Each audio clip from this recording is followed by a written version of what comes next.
Okay, this is Math 200. We are looking at Chapter 5. Note packet, page 1. Add and subtract polynomials. So polynomial is just when you have multiple variables being added together. It doesn't always have to be variables. It could just be one variable and a number, but there's usually a variable involved. And a polynomial, to make it a polynomial. Also, no variables in the denominator. If there's fractions and there's a variable in the denominator, it is not a polynomial. Okay? So we've got terms, what we mostly considered as like unlike terms. Used to call them unlike terms. Now we just call them terms because they figure if they were like terms, you would add them together before you would evaluate it as terms. Okay? So they kind of dropped the word unlike, but all of these are unlike terms, okay? Coefficients are the numbers in front of the variable. Constant is a number with no variable on it. It's just a number. And a polynomial is the sum of terms involving variables raised to whole number exponents. No variables in the denominator. And so I said that already. All right, so let's take a look. 7x to the fifth plus x squared y squared minus 4xy plus 7. There are 4 terms. So terms are separated by add and subtract signs, and they're unlike terms. You can't add any of those together because they don't have the exact same variable with the exact same power on them. List the terms, so that would be the first term, x squared y squared, that would be the second term. Negative 4xy would be the third term, and 7 would be the last term. Coefficient on 7x to the fifth, that's just the number in front is the coefficient. So that's 7. This one is tricky, that's 1. Remember, when there's nothing there at all, there's a 1 there. Negative 4 for that one. This is weird, but it's true that the 7 is its own coefficient. When it's a constant term, it's its own coefficient. That's kind of weird. And as far as degree goes, that's considered a 0 degree. All right, so let's look at the next types of polynomials. They name only the first 3. If there's a single term on it, it's called a monomial. If there's 2 terms on it, it's called a binomial, like how there's two wheels on a bicycle. And if there's 3, trinomial is 3 terms, like a tricycle, triceratops, right? Tri is 3. And then after that, you just say polynomial with 4 terms, polynomial with 5 terms, polynomial with 6 terms. So they only name the first 3, monomial, binomial, trinomial. So monomial is 1 term, binomial is 2 terms, and trinomial is 3 terms. And so if we look at examples of those, like a monomial, that could just be like 7x squared y to the third. That's a monomial because there's only nothing being added or subtracted. So 2 terms, let's say 2x plus 9. That's a binomial. That's one possible binomial. There's infinite, obviously. 3 terms, let's go x squared minus 3x plus 7. So those are 3 terms that we can't add together. So this is a trinomial. All right. And if we wanted to throw degrees on there, degree is the highest power in the polynomial. So that's 0 degree. That's first degree. This is a second degree. So this is a second degree trinomial. All right. This one, that's 0 degree. This is a first degree. So this is a first degree binomial. All right, so let's take a look. It says degree of a constant. That is 0. And this one is weird. I'm telling you right now, this is weird for algebra. I never understood why they did this in algebra. We'll get to these kind of problems when you get to like differential equations in math. But you won't see anything like this that you'll interact with algebraically. But here it is. To find the degree when there are multiple variables. So this is a monomial because there's only a single term there. I know there's like 3 parts, the number and then 3 different letters, but they're all being multiplied. To be different terms, it's got to have pluses or minuses in. There's no pluses or minuses in there. So that's a monomial. But the degree is 8. So why would that be an 8th degree monomial? Well, this is 4, this is 3, and this is 1. And when you're multiplying different variables in the same term, you add up the variables, the powers of the variables, and that ends up to be an 8th degree monomial. All right, remember, it's usually like this, where you just look for the big dog. That one's a 2nd degree, that one's a 1st degree. This one is a weird one like that. So that would actually be a 5th degree. This is a 5th degree monomial, because there's a 2 and a 3 with different variables in the same term. All right. So let's look at, this is more what you're going to be working with, would be the degrees.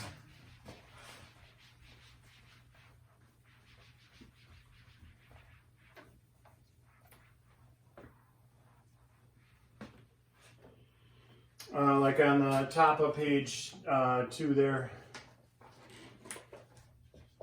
9x to the 3rd minus 4x squared plus 7 is a 3rd degree.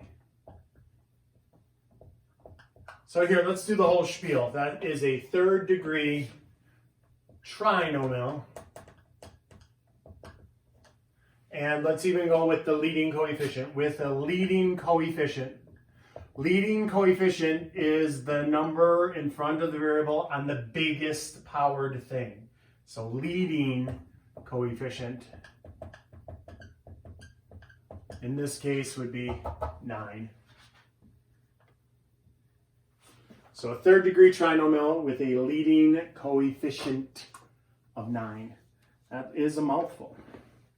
All right, then adding up like terms, we've done this already. The only difference with this is now there's going to be some exponents to deal with. So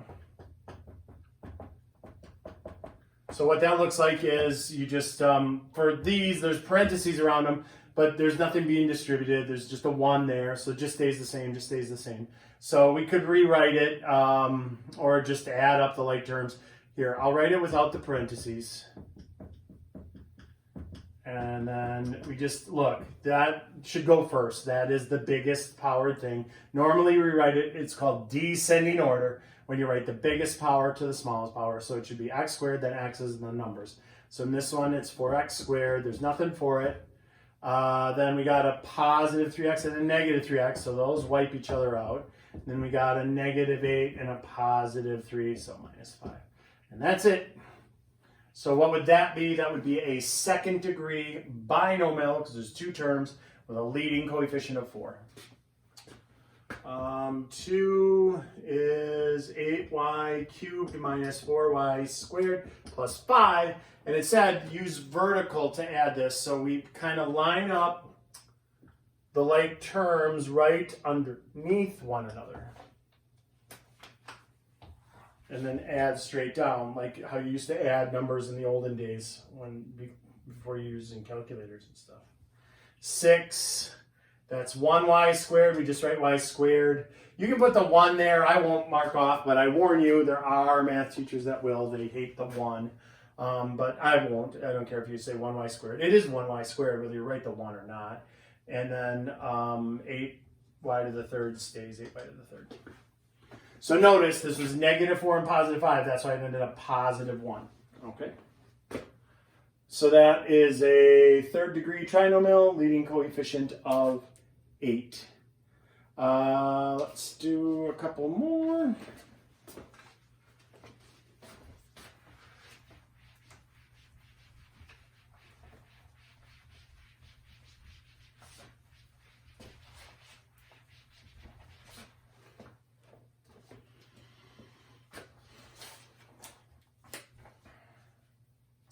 So number 1 is x squared y plus xy minus y plus 10x squared y 2y plus xy. So here, I'll show you another method of doing these problems. Instead of adding it vertically, what you can do is you can rewrite them and line up the like terms right next to each other. So all I'm going to do is rearrange. So look, this one and this one are like terms. So we'll put the 1 there, 1x squared y plus 10x squared y, just so we don't screw it up. You might want to write that 1 down some of the times, because if your brain just sees 10 and nothing, a lot of times it just keeps it 10. We don't want that. That's going to be 11, right? So here, we'll cross them off as we rewrite them. Plus 1xy plus 1xy minus 1y minus 2y. So I put it in descending order according to x, not y, all right? So now look, like terms. So 10 plus 1 is 11x squared y. Notice the powers don't change. Plus 2xy minus 3y. So now some students are like, yeah, I don't want to do extra work. I'll just do the answer. That's fine, as long as you're getting the answer right. I don't care if you don't show me any work. If you say, I added that in my head and wrote it down, and then I added those in my head and wrote it down, and then I added those in my head and wrote it down, we're good. You can do it that way. All right. Let's look at subtracting. So subtracting is really just the same as adding. There's just one additional step where you have to distribute a negative throughout the parenthesis. That's all. So 7x minus 8, and then this becomes negative 3x. This becomes positive 12. And we combine the like terms. So see, look, this time I'm not going to rewrite it. We'll say 7x minus 3x is 4x. And we'll say plus 8, or minus 8 and plus 12 is plus 4. And that's our answer, 4x plus 4. All right? All right, here, we'll do the next one with, we'll use the vertical technique on the next one here.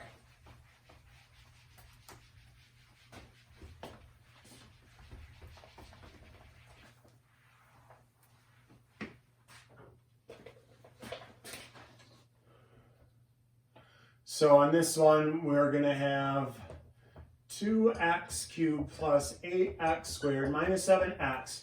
And then there's a minus in front of the next term here. 3x to the third minus 2x squared plus 3. So I suggest, like right underneath, you go minus 3x cubed plus 2x squared minus 3, because that changes the sign of everything inside the parentheses. So that positive became a negative, negative became a positive, positive became a negative. Now, let's match them up. We're going to write that one right underneath this one. We're going to write that one right underneath this one. We're going to write that one off to the side, okay? It doesn't get to go with the x because they're not like terms, all right? So then let's add straight down. We get negative 1x cubed. Again, I really don't care if you put the 1 in your answer, but there are math teachers out there that really hate that. They want you to be a lazy mathematician and never write the 1, okay? I put the 1 down when we're doing the work so you can see that there's a 1 there, because that's a big mistake people make all the time. 10x squared. Do not change the powers. You change the powers when you multiply.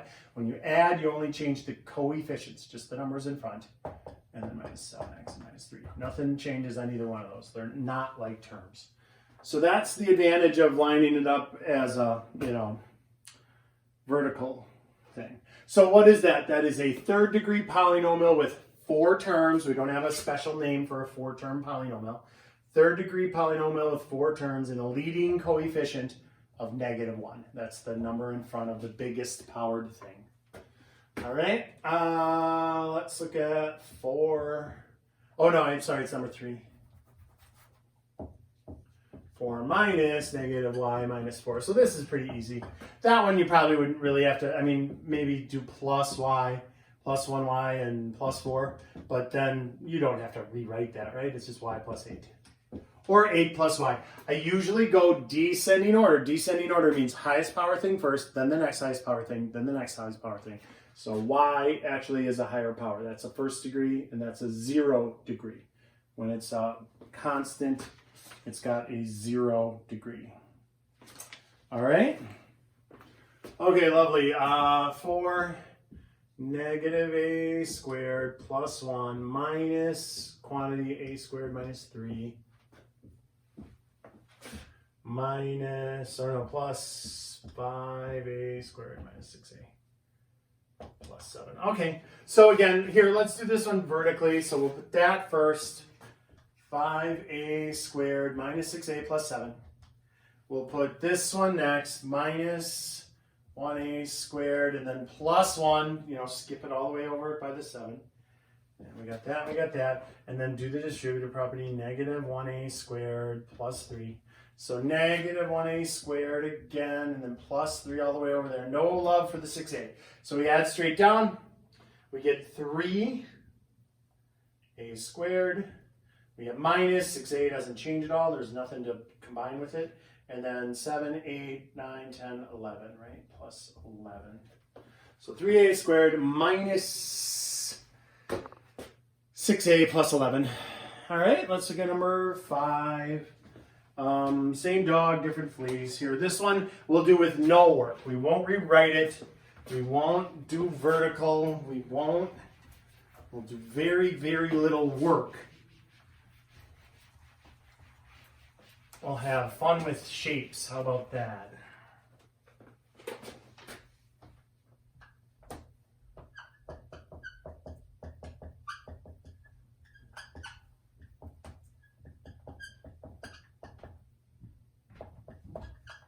So look, they had parentheses on this one and parentheses on that one, but you can disregard because there's nothing being distributed. It's just a 1 there, so nothing changes. So now we got this matches with this. So 3x squared and negative 2x squared is just 1x squared. And then we'll cross it off after we add it. We got this. Wait, was there a y on that one? 9xy. Oh, make sure you take down the problem correctly.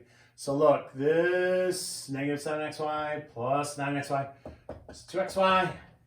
And then this, we'll use a little triangle kind of thing. We got 8y squared and negative 1y squared plus 7y squared. And that's it. Done. So on to the next one. 6 is, this one is a little tougher. So look, we got 9a squared b squared plus 7ab 4ab squared minus lots of variables. 3ab minus 4 minus 10b squared. So let's do the distributive property. Bam, bam, bam, bam. Negative 6. Let's rewrite that ab squared. That's silly. Remember, order doesn't matter when you're multiplying. 3 times 5 is the same as 5 times 3. So let's make it consistent with that one. Minus 3ab plus 4 plus 10b squared. Okay? And so now let's rewrite them and we'll put like terms next to each other. So I'm not going to do the little thing and just add them together and be done. We're going to rewrite all of them so the like terms are next to each other. So first, nobody for 9a squared b squared. It dies alone. How about 7ab goes with negative 3ab minus 4ab squared minus 6ab squared, and then plus 4 and plus 10b squared. Nobody for either one of those. So when we look at like terms, nothing for that one. We can put that down in our answer. That we can combine, plus 4ab. That we can combine, negative 10ab squared plus 4 plus 10b squared. So that's it.